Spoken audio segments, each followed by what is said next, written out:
40살의 오세연은 새벽 2시 강남 외곽의 카지노 VIP 룸에 앉아 있었습니다. 창문이 없는 방이었어요. 시계도 없었습니다. 천장의 샹들리에만 대낮처럼 환하게 켜져 있었죠. 바깥 세상의 시간이 이 방 안으로는 들어오지 못했습니다. 세연은 녹색 천이 깔린 테이블 앞에 앉아 있었어요. 어깨가 반듯했습니다. 손은 무릎 위에 가지런히 얹혀 있었죠. 딜러가 카드를 뒤집었습니다. 세연의 눈이 테이블 위에 고정되었어요. 눈 하나 깜짝하지 않았습니다. 그녀 앞에 놓인 칩들이 빛을 받아 반짝였어요. 흰색, 파란색, 검은색. 세연은 천천히 손을 뻗어 칩을 밀어 넣었습니다. 손목에 힘줄 하나 흔들리지 않았어요. 딜러의 손이 움직였습니다. 카드 넘어가는 소리가 규칙적으로 울렸어요.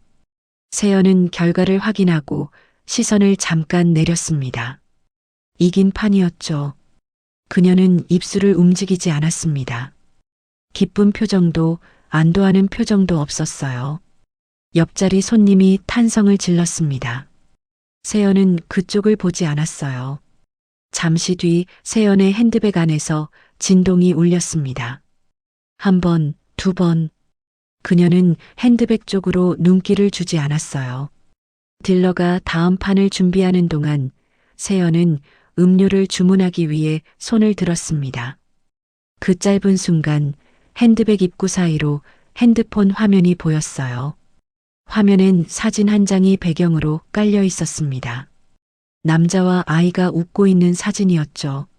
남자는 넥타이를 느슨하게 풀고 있었고 아이는 아이스크림을 두 손으로 들고 있었습니다. 환한 낮의 공원 사진이었어요. 직원이 위스키 잔을 내려놓았습니다. 세연은 잔을 들어 한 모금 마셨어요. 그리고 시선을 다시 테이블로 돌렸습니다. 새 판이 시작되었어요. 세연의 손이 다시 움직였습니다. 이번엔 더 많은 칩을 밀어 넣었죠. 주변의 소리가 멀어지는 것 같았습니다. 딜러의 목소리도, 옆자리의 웃음도. 세연의 세계는 지금 이 테이블 위로 좁아져 있었어요. 그날 밤 그녀는 새벽 4시까지 그 자리를 떠나지 않았습니다. 집에 돌아가면 아침 6시 50분에 남편의 도시락을 싸야 했어요. 그 사실을 세연은 알고 있었습니다. 잊은 게 아니었죠. 그저 지금은 이 테이블이 전부였습니다. 42살의 강민호는 아침 6시 50분 주방 형광등 아래 서 있었습니다. 넥타이는 아직 매지 않았고 와이셔츠 소매는 팔꿈치까지 거쳐 있었어요. 그의 앞에는 도시락통이 놓여 있었습니다. 뚜껑이 열린 채로요. 민호는 밥을 눌러 담았습니다. 숟가락 등으로 꼼꼼하게 눌렀어요. 반찬은 2가지였습니다. 어젯밤 남은 멸치볶음과 김치. 그게 전부였죠. 그는 반찬을 옮기면서 김치 국물이 흐르지 않게 키친타월로 한번 닦았습니다. 작고 익숙한 손놀림이었어요. 침실 문이 열렸습니다. 세연이 나왔어요. 머리카락이 한쪽으로 눌려 있었고 눈가가 부어 있었습니다. 그녀는 냉장고를 열어 물을 꺼냈어요. 오늘도 그거야? 민호는 도시락 뚜껑을 닫으며 고개를 들었습니다. 괜찮아. 회사 근처 식당도 비싸. 세연은 물을 마셨어요. 민호는 잠깐 아내의 뒷모습을 바라봤습니다. 그러다 도시락 가방에 통을 넣고 지퍼를 닫았어요. 현관에서 구두를 신는데 세연이 말했습니다. 지갑에 카드 있으면 점심은 사 먹어도 돼. 민호는 웃으며 대답했어요. 됐어. 아껴야지. 문이 닫혔습니다. 복도의 발소리가 멀어졌어요. 현관 안쪽 세연은 등을 문 쪽으로 돌린 채 서 있었습니다. 물컵을 들고 있었지만 마시지 않았어요. 5초쯤 그렇게 있다가 그녀는 주방 조리대 위에 컵을 내려놓았습니다. 그리고 안방으로 들어가 침대 위에 있던 핸드폰을 집어들었어요. 잠금 화면에 알림이 17개 떠 있었습니다. 그녀는 화면을 위로 올렸어요. 문자 6개, 앱 알림 11. 세연은 앱 알림부터 눌렀습니다. 화면이 바뀌었어요. 숫자들이 떴습니다. 빨간색 숫자였죠. 세연의 눈이 숫자 위를 훑었습니다. 표정이 없었어요. 그녀는 핸드폰을 들고 침대 끝에 걸터 앉았습니다. 창밖으로 아침 햇살이 들어오고 있었어요. 베란다 유리에 빛이 번졌습니다. 세연은 그쪽을 보지 않았어요. 민호가 집을 나선 지 10분이 지났습니다. 아파트는 조용했어요. 주방 형광등만 켜진 채로 도마 위에 김치 국물이 한 방울 남아 있었습니다. 민호가 닦다 놓친 자리였죠. 세연은 그것도 보지 못했습니다. 그녀의 눈은 핸드폰 화면에서 떠나지 않고 있었으니까요. 그렇게 이 집의 아침은 매일 이런 모습이었습니다. 10년 동안 68살의 강순자는 오후 2시 거실 소파에 앉아 있었습니다. 돋보기를 쓴 채로요. 무릎 위에는 우편물이 작은 묶음으로 쌓여 있었어요. 아파트 관리비 고지서, 광고 전단지, 그리고 흰 봉투 하나. 순자는 고지서를 먼저 열었습니다. 금액을 확인하고 식탁 위에 올려놓았어요. 광고 전단지는 접어서 옆에 두었죠. 그리고 흰 봉투를 집어들었습니다. 봉투 앞면에 아들 이름이 적혀 있었어요. 강민호. 발신처엔 민호가 다니는 회사 이름이 찍혀 있었습니다. 수신 주소는 순자의 집이었어요. 순자는 봉투를 앞뒤로 뒤집어 봤습니다. 주소가 틀림없이 자기 집이었죠. 처음엔 며느리에게 전화하려 했습니다. 잘못 온 것 같다고 가져가라고. 순자는 핸드폰을 들었어요. 그러다 멈췄습니다. 봉투를 다시 내려다봤어요. 회사 이름이 찍힌 흰 봉투. 순자는 핸드폰을 소파 옆에 내려놓고 봉투 끝을 뜯었습니다. 종이 한 장이 나왔어요. 급여 명세서였습니다. 순자는 돋보기 너머로 숫자를 읽었어요. 기본급, 수당, 공제 항목들. 맨 아래 실수령액. 순자의 눈이 그 숫자 위에서 멈췄습니다. 한 번 읽었어요. 2번 읽었습니다. 돋보기를 벗었다가 다시 썼어요. 숫자는 바뀌지 않았습니다. 창밖에서 아이들 뛰어노는 소리가 들려왔어요. 누군가 이름을 부르는 목소리, 웃음소리. 순자의 귀에는 그 소리가 멀게 들렸습니다. 그녀는 명세서를 소파 위에 내려놓았어요. 그리고 두 손을 무릎 위에 가지런히 얹었습니다. 등을 폈어요. 창밖을 바라봤죠. 베란다 너머 하늘이 파랬습니다. 구름 한 점 없는 오후였어요. 순자는 그 자세로 움직이지 않았습니다. 5분이 흘렀어요. 10년 동안 아들 내외가 아껴 산다고 했습니다. 세연이 살림을 꼼꼼하게 한다고 생각했어요. 반찬을 가져다 주면 며느리가 고마워했습니다. 민호는 늘 괜찮다고 했어요. 형편이 좀 빠듯하다고, 그래도 우리끼리 잘 산다고. 순자는 명세서를 다시 집어들었습니다. 숫자를 다시 봤어요. 손끝이 차가웠습니다. 그녀는 핸드폰을 들었어요. 아들 번호를 찾았습니다. 그러다 손가락이 멈췄어요. 화면을 위로 올렸습니다. 며느리 번호를 눌렀어요. 전화기에서 신호음이 울렸습니다. 1번, 2번. 순자는 창밖을 보며 기다렸어요. 아이들 웃음소리가 계속 들려왔습니다. 오후 2시 18분이었습니다. 세연은 안방 침대 위에 앉아 노트북을 들여다보고 있었어요. 화면엔 숫자들이 빽빽하게 채워져 있었습니다. 그녀의 손가락이 빠르게 움직이고 있었죠. 핸드폰이 진동했습니다. 세연의 손가락이 멈췄어요. 화면을 확인했습니다. 시어머니였죠. 세연은 노트북 화면을 닫았어요. 그리고 전화를 받았습니다. 어머니, 안녕하세요. 목소리가 평온했습니다. 잠기운도, 긴장도 없었어요.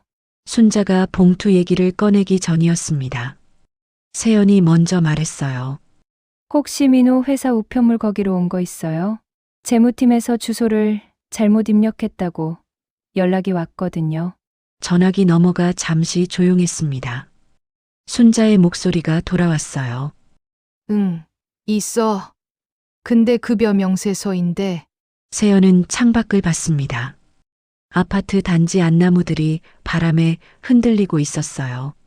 그녀는 숨을 한 번 고른 뒤 말했습니다. 제가 내일 아침에 직접 가서 가져갈게요. 어머니, 혹시 열어보셨어요? 봤어. 짧은 대답이었습니다. 세연은 그 두 글자의 무게를 잠깐 가늠했어요. 그리고 목소리를 부드럽게 유지했습니다. 죄송해요. 어머니, 괜히 번거롭게 해드렸네요. 내일 아침 일찍 갈게요. 전화가 끊겼습니다. 세연은 핸드폰을 침대 위에 내려놓았어요. 화면을 보며 15초 동안 움직이지 않았습니다. 그리고 노트북을 다시 열었어요. 인터넷 뱅킹 화면이 떴습니다. 세연의 손가락이 움직였어요. 계좌 내역을 눌렀습니다. 화면을 내렸어요.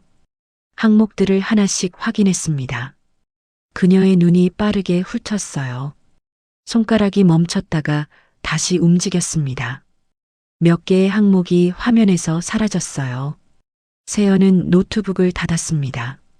침대 위에 반듯하게 누웠어요. 천장을 봤습니다. 형광등이 켜져 있었어요. 하얀 빛이 방 안을 가득 채우고 있었습니다. 내일 아침까지였어요. 시어머니가 민호에게 전화하기 전 세연에게 주어진 시간은 그것뿐이었습니다. 하루가 채 안 되는 시간이었죠. 세연은 눈을 감지 않았습니다. 천장을 그대로 바라봤어요. 숨소리가 고르고 조용했습니다. 바깥에선 여전히 바람소리가 들려왔어요. 나무가 흔들리는 소리였습니다. 세연의 손이 배 위에 얹혔어요. 그 손도 움직이지 않았습니다. 시간이 흘렀어요. 오후에 햇살이 커튼 사이로 조금씩 기울고 있었습니다. 저녁 8시 40분이었습니다. 민호는 퇴근 후 식탁에 앉아 밥을 먹고 있었어요. 세연이 차려놓은 저녁이었습니다. 된장찌개와 계란말이, 시금치나물. 민호는 수저를 들고 찌개를 한 숟가락 떴어요. 따뜻했습니다. 핸드폰이 울렸어요. 화면에 어머니라고 떴습니다. 민호는 수저를 내려놓고 전화를 받았어요. 순자의 목소리는 평소와 달랐습니다. 말을 고르는 듯한 느낌이었어요. 급여 명세서 얘기가 나왔습니다. 잘못 배달됐다는 것, 자신이 열어봤다는 것, 숫자가 이상하다는 것. 순자는 거기까지만 말하고 멈췄어요. 나머지는 민호 스스로 확인해 보라는 뜻이었습니다. 통화가 끝났습니다. 민호는 핸드폰을 식탁 위에 내려놓았어요. 된장찌개에서 김이 올라오고 있었습니다. 수저가 그 옆에 놓여 있었어요. 주방에서 세연의 목소리가 들렸습니다. 무슨 전화야? 민호는 대답했어요. 내 급여 명세서가 엄마 집으로 갔나 봐. 엄마가 봤다고 연락이 왔어. 주방에서 행주 소리가 멎었습니다. 세연이 아무 말도 하지 않았어요. 그 침묵이 3초쯤 이어졌습니다. 민호는 핸드폰을 들었어요. 인터넷 뱅킹 앱을 열었습니다. 공동생활비 계좌였어요. 잔액이 떴습니다. 34만 원. 민호는 이체 내역을 눌렀어요. 화면을 위로 올렸습니다. 항목들이 나타났어요. 생활비, 의료비, 교육비. 날짜와 금액이 줄줄이 이어졌습니다. 민호는 화면을 계속 올렸어요. 한 달, 두 달, 1년. 손가락이 멈추지 않았습니다. 2년, 3년. 숫자들이 쌓였어요. 5년, 7년. 민호의 손가락이 느려졌습니다. 10년치 내역이었어요. 들어온 돈은 있었습니다. 나간 돈도 있었어요. 그런데 남은 돈이 없었습니다. 매달 한 번도 빠짐없이 10년 동안 민호는 화면을 끄지 못했습니다. 식탁 위에 핸드폰을 내려놓았어요. 형광등 불빛이 하얗게 내리쬐고 있었습니다. 된장찌개는 식어가고 있었어요. 계란말이가 접시 위에 그대로 있었습니다. 세연이 주방에서 나왔어요. 앞치마를 벗으며 민호 쪽을 봤습니다. 민호는 식탁 위 핸드폰을 바라보고 있었어요. 시선을 들지 않았습니다. 두 사람 사이에 아무 말이 없었어요. 찌개 냄비에서 가끔 작은 소리가 났습니다. 그게 이 집에서 유일하게 움직이는 것이었어요. 민호는 그날 밥을 다 먹지 못했습니다. 수저를 든 기억이 없었어요. 식탁이 낯선 곳처럼 느껴졌습니다. 10년을 매일 앉았던 자리였는데 그날 밤은 처음 와본 곳 같았어요. 사흘 뒤 점심시간이었습니다. 민호는 밥을 먹지 않았어요. 회사 지하 주차장 구석에 차를 세워두고 운전석에 앉아 있었습니다. 시동은 꺼져 있었어요. 무릎 위에 노트북을 올려놓고 있었죠. 화면엔 카드 명세서 파일이 열려 있었습니다. 3년치였어요. 500페이지가 넘었죠. 민호는 화면을 천천히 내렸습니다. 항목 하나하나를 눈으로 짚었어요. 대형마트, 약국, 아이 학원비. 익숙한 항목들이었습니다. 민호는 그것들을 지나쳤어요. 그러다 멈췄습니다. 같은 이름이 반복되고 있었어요. 코리아나 호텔 한식당. 한 달에 2번, 많을 때는 3번이었습니다. 결제 시간대가 낮 12시에서 2시 사이였어요. 금액은 매번 비슷했습니다. 민호는 그 항목만 따로 메모장에 옮겨 적었어요. 날짜와 금액을 나란히 썼습니다. 적고 보니 3년 동안 36번이었어요. 민호는 노트북을 내려놓고 핸드폰을 꺼냈습니다. 포털에서 코리아나 호텔을 검색했어요. 지도가 떴습니다. 강남 한복판이었어요. 민호는 지도를 확대했습니다. 건물 안내가 나왔어요. 지하 1층 항목에 작은 글씨가 있었습니다. 민호는 화면을 한 번 더 확대했어요. 카지노 시설이었습니다. 민호는 핸드폰을 무릎 위에 내려놓았어요. 차 유리 너머로 주차장 형광등이 깜빡이다가 다시 켜졌습니다. 지하 주차장 특유의 퀴퀴한 냄새가 차 안에 배어 있었어요. 민호는 창문을 열지 않았습니다. 30분 뒤 민호는 회사 근처 카페에 앉아 있었어요. 아메리카노를 시켰지만 건드리지 않았습니다. 수첩을 꺼냈어요. 손으로 날짜와 금액을 옮겨 적기 시작했습니다. 카드 명세서 항목들을 하나씩 찾아가며 썼어요. 코리아나 호텔만이 아니었습니다. 비슷한 시간대에 비슷한 금액이 빠져나간 다른 장소들도 있었어요. 민호는 그것들도 적었습니다. 페이지가 넘어갔어요. 또 넘어갔습니다. 커피가 식었어요. 카페 안이 점심 손님들로 채워졌다가 다시 빠졌습니다. 민호는 고개를 들지 않았어요. 수첩 위에 숫자들이 쌓였습니다. 더하고 또 더했어요. 민호는 수첩을 덮었습니다. 덮은 채로 손을 그 위에 얹었어요. 카페 유리창으로 오후 햇살이 비스듬히 들어오고 있었습니다. 민호의 손 위에도 빛이 닿았어요. 그는 그 빛을 바라봤습니다. 아무것도 하지 않았어요.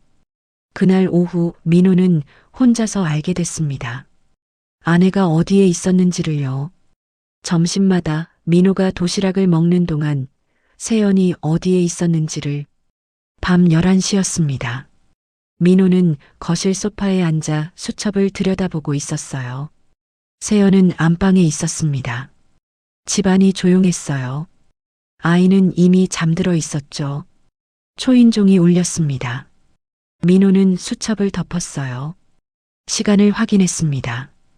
밤 11시에 초인종을 누르는 사람이 누구인지 생각했어요. 택배는 아니었습니다. 이 시간엔 오지 않으니까요. 민호는 현관으로 걸어갔습니다. 문을 열었어요. 모르는 남자였습니다. 40살 안팎이었어요.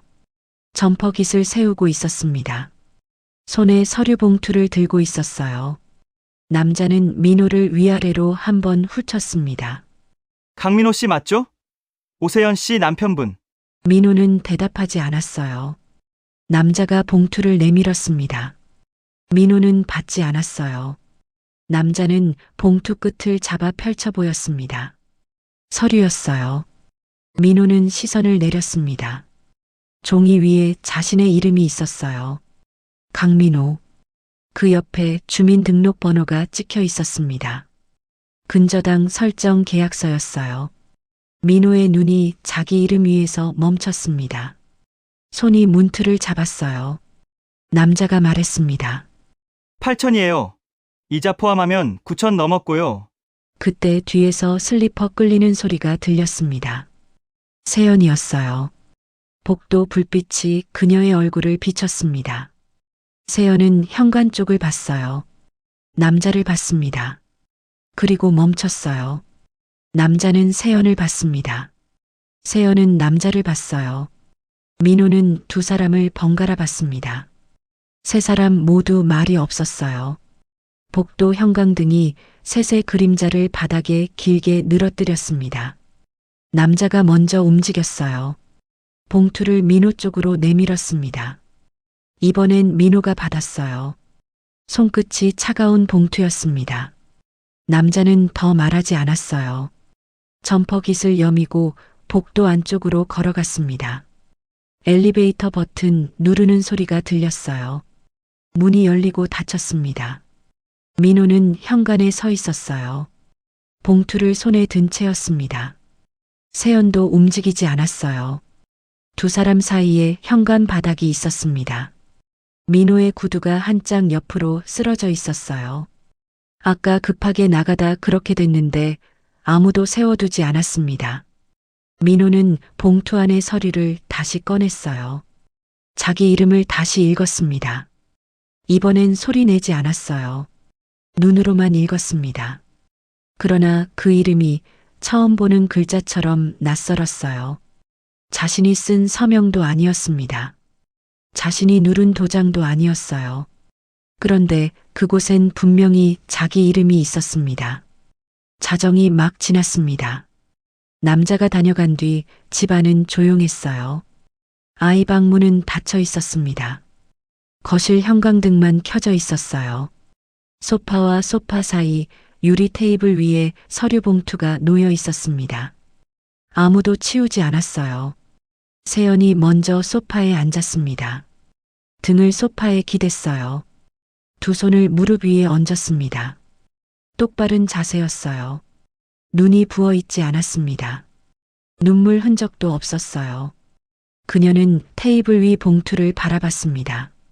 민호는 서 있었어요. 소파 맞은편이었습니다. 그는 세연을 봤어요. 세연은 봉투를 보고 있었습니다. 민호가 입을 열었어요. 언제부터야? 세연은 시선을 봉투에 고정한 채 대답했습니다. 결혼하고 2년 됐을 때 민호의 손이 옆구리 쪽으로 천천히 내려왔어요. 주먹을 쥐지 않았습니다. 그냥 내려왔어요. 그는 다시 물었습니다. 왜? 세연은 잠깐 입술을 눌렀어요. 1초쯤이었습니다. 그리고 말했어요. 나도 멈추고 싶었어. 민호는 그 말을 듣고 소파 팔걸이를 잡았습니다. 앉으려다 멈췄어요. 서 있으려다 또 멈췄습니다. 팔걸이를 쥔 손에 힘이 들어갔어요. 그는 결국 그 자리에 서 있었습니다. 앉지도 서지도 않은 어중간한 자세로요. 거실 시계가 12시 1분을 가리키고 있었습니다. 초침이 움직이는 소리가 들렸어요. 민호의 귀에 그 소리가 크게 들렸습니다. 평소엔 들리지 않던 소리였어요. 세연은 여전히 봉투를 바라보고 있었습니다. 등이 반듯했어요. 민호는 그 모습을 봤습니다. 울 것 같지 않았어요. 변명을 늘어놓을 것 같지도 않았습니다. 그녀의 눈이 건조했어요. 그 건조함이 민호를 더 어렵게 만들었습니다. 분노가 올라오다가 어딘가에서 막혔어요. 터뜨려야 할 것 같은데 터뜨릴 곳을 찾지 못했습니다. 소리를 질러야 할 것 같은데 목이 열리지 않았어요. 민호는 팔걸이에서 손을 놓았습니다. 그리고 눈을 감았어요. 형광등 불빛이 눈꺼풀 안쪽까지 하얗게 들어왔습니다. 민호는 그 하얀 빛 안에서 아무것도 생각하지 않으려 했어요. 생각이 멈추지 않았습니다. 결혼 2년 차, 세연이 웃던 얼굴이 떠올랐어요. 둘이 처음 이 집에 이사 오던 날이 떠올랐습니다. 도시락을 싸기 시작한 게 그 즈음이었어요. 세연이 형편이 빠듯하다고 했고 민호는 괜찮다고 했습니다. 아끼면서 살자고 했어요. 민호는 그 말을 믿었습니다. 한 번도 의심하지 않았어요. 시계 초침이 계속 움직이고 있었습니다. 12시 3분이었어요. 형광등 아래 두 사람의 그림자가 바닥에 길게 누워 있었습니다. 민호의 그림자와 세연의 그림자가 유리 테이블을 사이에 두고 마주보고 있었어요. 그림자들은 움직이지 않았습니다. 새벽 2시였습니다. 세연은 거실 소파에 남았어요. 민호는 안방 문을 닫았습니다. 불을 끄지 않았어요. 형광등이 그대로 켜진 방 안에서 민호는 침대 끝에 걸터 앉았습니다. 등을 구부린 채 두 손을 맞잡고 있었어요. 한참을 그렇게 있다가 핸드폰을 들었습니다. 갤러리를 열었어요. 가장 오래된 사진부터 내렸습니다. 화면 속 사진들이 지나갔어요. 결혼식이었습니다. 하얀 홀에서 찍은 사진이었어요. 세연이 웃고 있었습니다. 민호도 웃고 있었어요. 다음 사진이었습니다. 첫 번째 집 거실이었어요.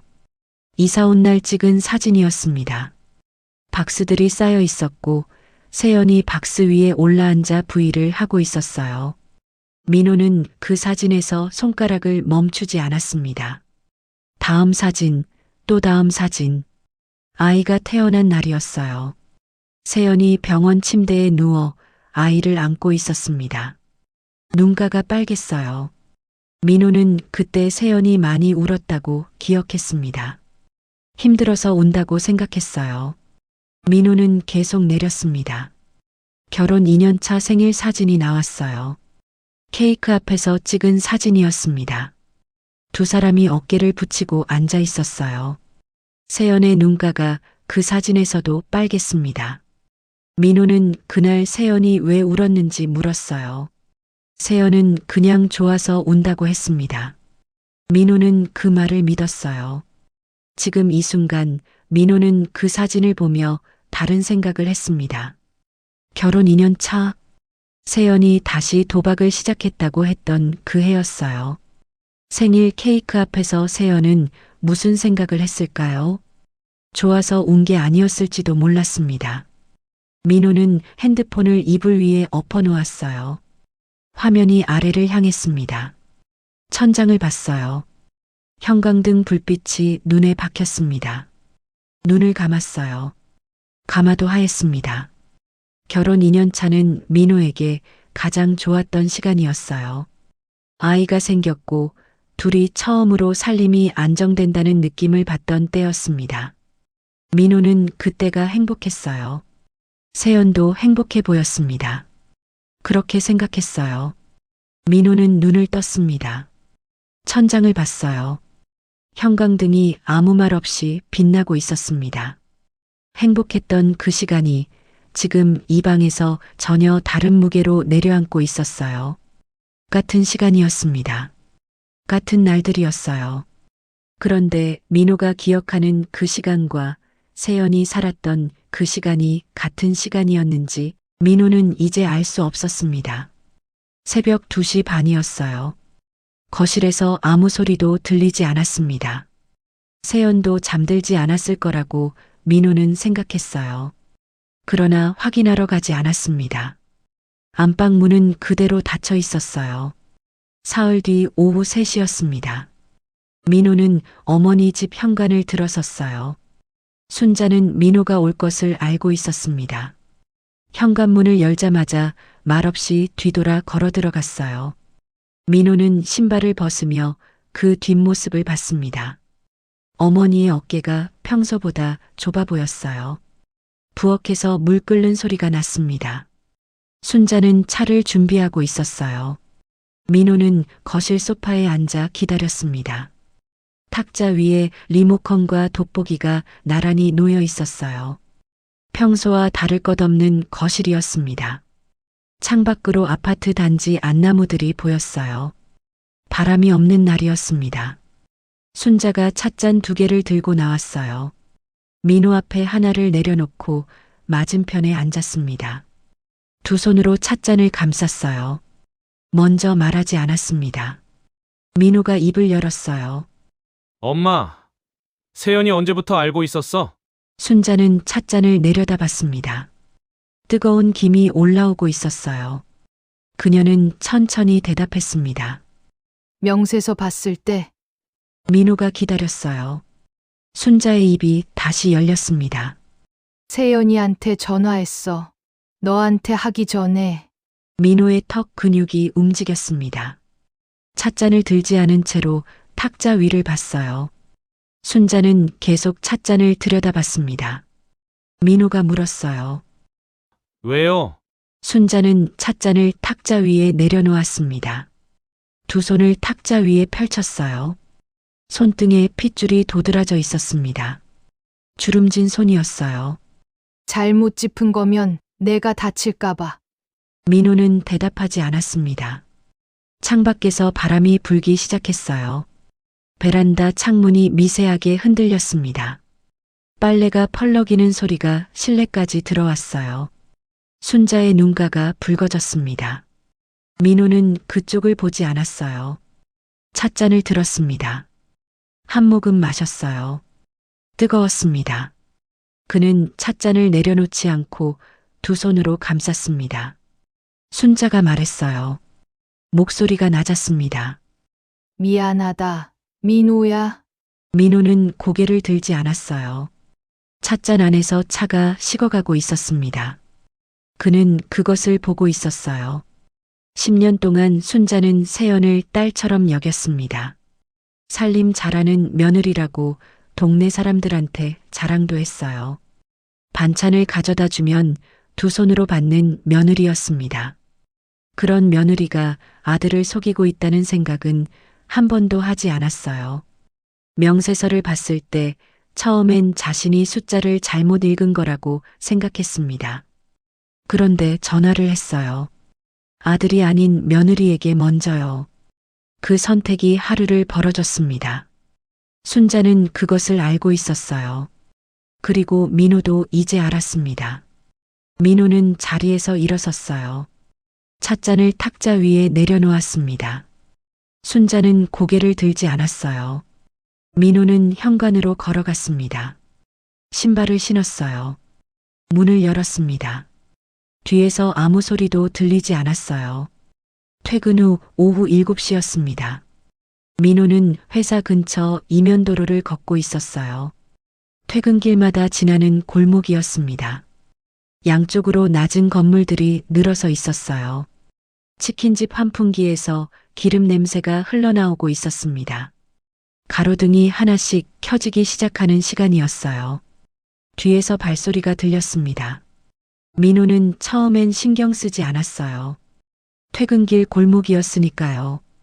그런데 발소리가 일정한 간격으로 따라붙었습니다.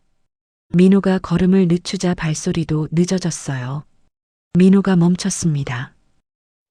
잠깐요. 목소리가 뒤에서 들렸어요. 민호가 돌아섰습니다. 전에 집에 찾아왔던 남자가 아니었어요. 더 젊었습니다. 키가 컸어요. 점퍼 소매를 걷어 올리고 있었습니다. 남자는 말없이 핸드폰을 꺼냈어요. 화면을 민호 쪽으로 내밀었습니다. 민호는 화면을 봤어요. 서류 사진이었습니다. 민호명의 근저당 설정 서류였어요. 그 옆에 다른 사진이 있었습니다. 민호의 아이 학교 정문 앞이었어요. 교복 입은 아이들이 지나가고 있었습니다. 민호의 아이가 찍힌 사진이었어요.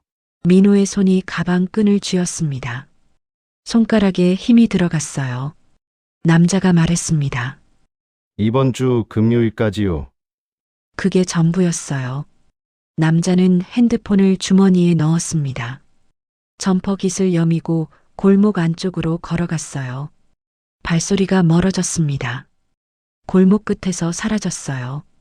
민호는 그 자리에 서 있었습니다. 치킨집 환풍기 소리가 계속 났어요. 가로등이 주황빛으로 골목을 물들이고 있었습니다. 민호의 그림자가 아스팔트 위에 길게 늘어졌어요. 그는 가방을 내려 수첩을 꺼냈습니다. 금요일이라고 적었어요. 오늘은 화요일이었습니다. 3일이었어요. 수첩을 덮었습니다. 가방에 넣었어요. 민호는 아이 학교 정문 사진을 다시 떠올렸습니다. 교복 입은 아이들 중에 자기 아이가 있었어요. 남자는 그 사진을 찍기 위해 학교 앞에 갔다는 뜻이었습니다. 민호의 아이가 다니는 학교를 알고 있다는 뜻이었어요. 민호는 걷기 시작했습니다. 처음엔 천천히였어요. 그러다 걸음이 빨라졌습니다. 골목을 빠져나와 큰 길로 나왔어요. 큰 길 끝에 경찰서가 있었습니다. 민호는 그쪽으로 걸었어요. 오후 햇살이 완전히 사라진 뒤였습니다. 가로등 불빛 아래 민호의 얼굴이 창백했어요. 가방 끈을 두 손으로 쥐고 있었습니다. 손에서 땀 냄새가 났어요. 민호는 그것을 느끼지 못했습니다. 그저 걸었어요. 앞만 보고 걸었습니다. 10년 동안 도시락을 싸며 아꼈던 남자가 그날 저녁 처음으로 자신이 어떤 위험 안에 살고 있었는지를 온몸으로 실감했습니다. 이틀 뒤 오전 10시였습니다. 서울 마포구 한 골목 안에 중독치료 전문 병원이 있었어요. 4층짜리 건물이었습니다. 유리문 위에 병원 이름이 작은 글씨로 적혀 있었어요. 눈에 잘 띄지 않는 간판이었습니다. 그런 곳이었어요. 민호는 병원 맞은편 버스 정류장 의자에 앉아 있었습니다. 손에 아무것도 들지 않았어요. 가방도 내려놓았습니다. 의자 옆에 세워뒀어요. 오전 9시 40분이었습니다. 세연이 캐리어를 끌고 골목 입구에서 나타났어요. 혼자였습니다. 캐리어는 작은 것이었어요. 검은색이었습니다. 세연은 병원 유리문 앞에서 잠깐 멈췄어요. 문을 밀고 들어갔습니다. 돌아보지 않았어요. 유리문이 닫혔습니다. 민호는 그 순간을 이 자리에서 봤어요. 버스 정류장 의자에 앉아서요. 세연은 민호가 여기 있다는 것을 몰랐습니다. 민호는 알리지 않았어요. 버스가 왔습니다. 사람들이 타고 내렸어요. 민호는 타지 않았습니다. 버스가 떠났어요. 5분 뒤 또 다른 버스가 왔습니다. 민호는 이번에도 타지 않았어요. 병원 유리문을 보고 있었습니다. 흰 가운 입은 사람이 유리문 너머로 지나갔어요. 또 다른 사람이 지나갔습니다. 세연은 보이지 않았어요. 이미 안쪽으로 들어간 뒤였습니다. 민호는 핸드폰을 꺼냈어요. 화면을 봤습니다. 넣었어요. 다시 꺼냈습니다. 전화를 걸려다 그만뒀어요. 핸드폰을 주머니에 넣었습니다. 도주가 아니었습니다. 변명도 아니었어요. 세연은 캐리어를 끌고 스스로 그 문을 밀고 들어갔습니다. 민호는 그 장면을 눈으로 봤어요. 그 선택이 무엇을 의미하는지 아직 정리되지 않았습니다. 용서인지 아닌지도 몰랐어요. 그것과는 다른 문제였습니다. 세 번째 버스가 왔어요. 민호는 타지 않았습니다. 가을 햇살이 병원 유리문에 반사되고 있었어요. 눈이 부셨습니다. 민호는 눈을 가늘게 떴어요. 골목 안으로 바람이 한 번 불었습니다. 낙엽 한 장이 아스팔트 위를 굴렀어요. 1시간이 넘었습니다. 민호는 자리에서 일어섰어요. 가방을 들었습니다. 병원 유리문 쪽으로 걸어가지 않았어요. 반대 방향으로 걸었습니다. 골목을 빠져나와 큰 길로 나왔어요. 큰 길은 평소와 다를 것이 없었습니다. 차들이 지나갔어요. 사람들이 걸었습니다. 민호는 그 안으로 들어갔어요. 걸었습니다. 어디로 가는지 정하지 않고 그냥 걸었어요. 병원 유리문이 뒤에 남았습니다. 세연이 그 안에 있었어요. 민호는 뒤를 돌아보지 않았습니다. 오전 11시였습니다. 경찰서 민원실은 형광등 불빛이 하얗고 밝았어요. 창문이 작았습니다. 바깥 햇살이 거의 들어오지 않았어요. 대신 형광등이 방 안 구석구석을 고르게 비추고 있었습니다. 그 빛 아래 모든 것이 선명했어요. 숨길 수 있는 그늘이 없었습니다. 민호는 민원 창구 앞 의자에 앉아 있었어요. 담당 경찰이 서류를 정리하고 있었습니다. 책상 위에 고소장이 놓여 있었어요. 민호가 직접 작성한 것이었습니다. 볼펜으로 눌러 쓴 글씨였어요. 맨 위에 피고소인 항목이 있었습니다. 이름, 주민등록번호, 주소, 연락처. 민호의 필체로 채워져 있었어요. 오세연. 민호가 쓴 이름이었습니다. 담당 경찰이 서류를 한번 훑어보고 볼펜을 내밀었어요. 서명란을 손가락으로 가리켰습니다. 민호는 볼펜을 받았어요. 서명란을 봤습니다.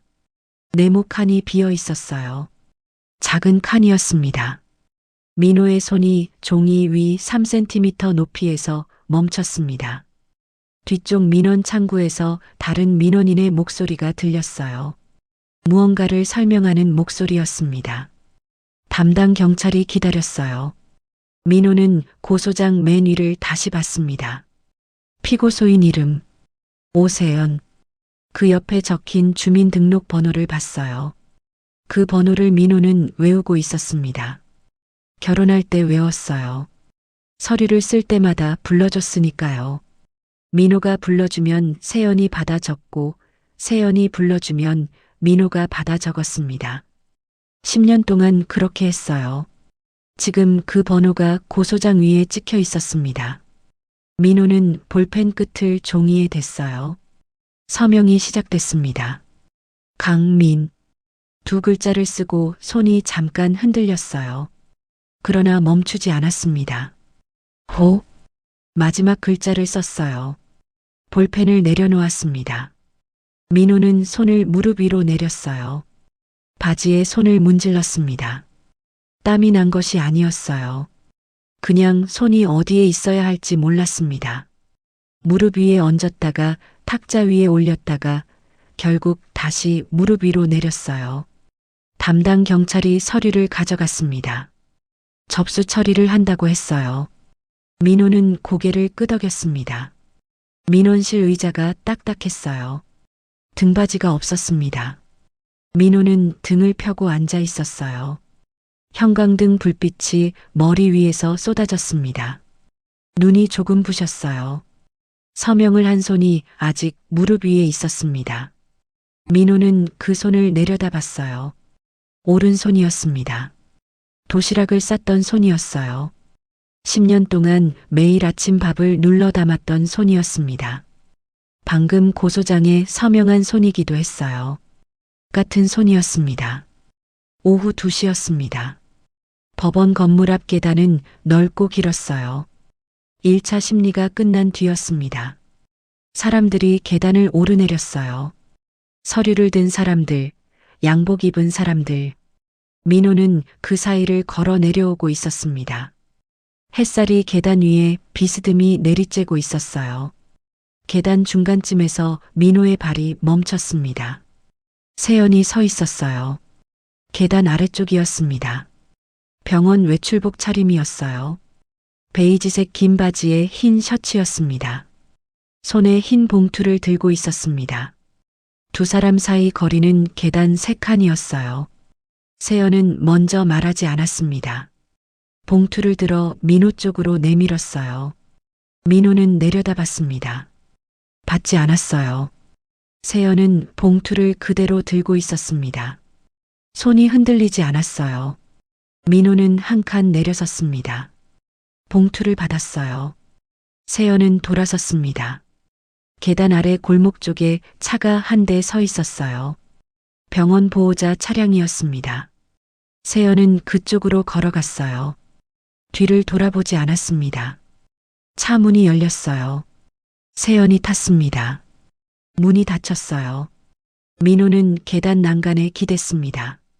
봉투를 열었어요. 편지지 한 장이었습니다. 세연의 필체였어요.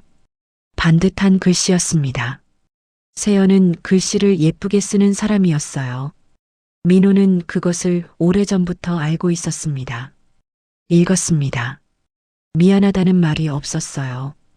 용서해달라는 말도 없었습니다. 자신을 변명하는 문장도 없었어요. 편지는 짧았습니다. 중간쯤에 이런 문장이 있었어요. 당신이 아껴가며 산 10년이 전부 사라진 게 아니었으면 좋겠어. 마지막 줄은 비어 있었습니다. 민호는 편지를 다 읽었어요.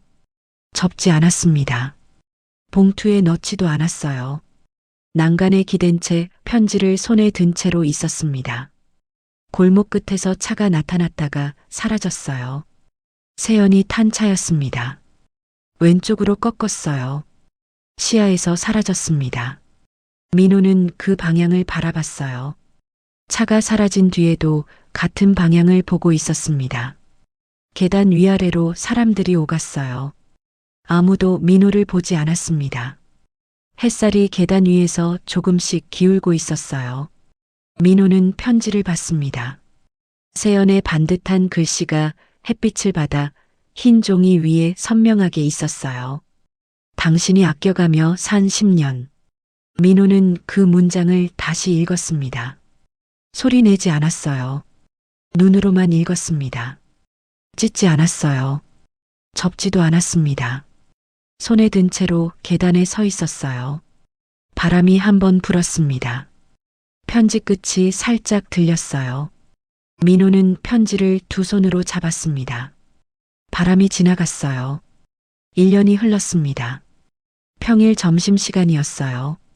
회사 근처 골목 안에 오래된 백반집이 있었습니다. 간판이 바랬어요.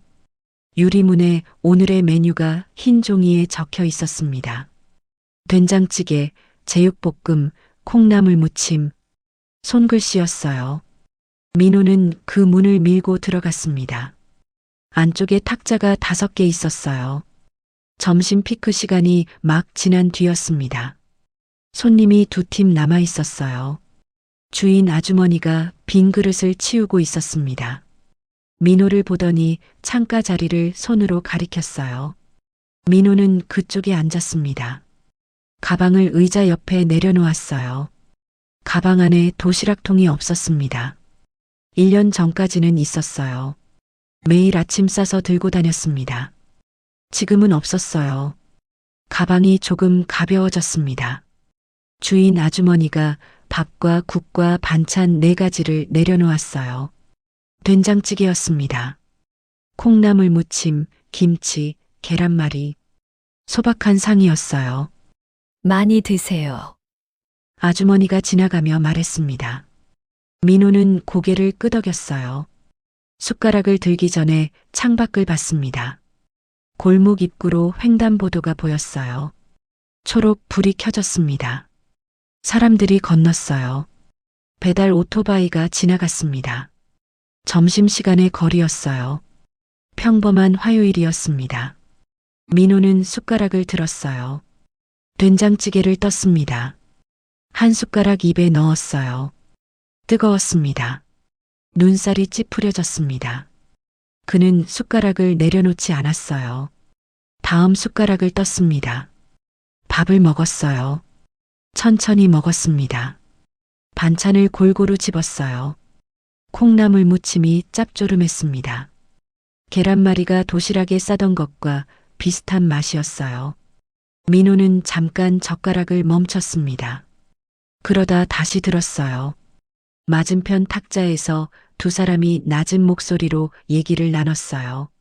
무슨 내용인지 들리지 않았습니다. 주방에서 그릇 부딪히는 소리가 났어요. 백반집 특유의 냄새가 났습니다. 된장 냄새, 참기름 냄새. 민호는 밥을 다 먹었어요. 국도 거의 비웠습니다. 계산을 했어요. 주인 아주머니가 거스름돈을 건넸습니다. 민호는 받아서 주머니에 넣었어요. 문을 밀고 나왔습니다. 골목에 햇살이 내리쬐고 있었어요. 정수리가 따뜻했습니다. 민호는 눈을 가늘게 떴어요. 걸었습니다. 골목을 빠져나와 큰 길로 나왔어요. 사람들 사이로 들어갔습니다. 오후 햇살이 건물 사이로 비스듬히 기울고 있었어요. 이게 나아지는 건지, 익숙해지는 건지, 그냥 사라지는 건지, 민호는 생각하지 않았습니다. 다음 골목을 꺾었어요. 오후가 계속되고 있었습니다.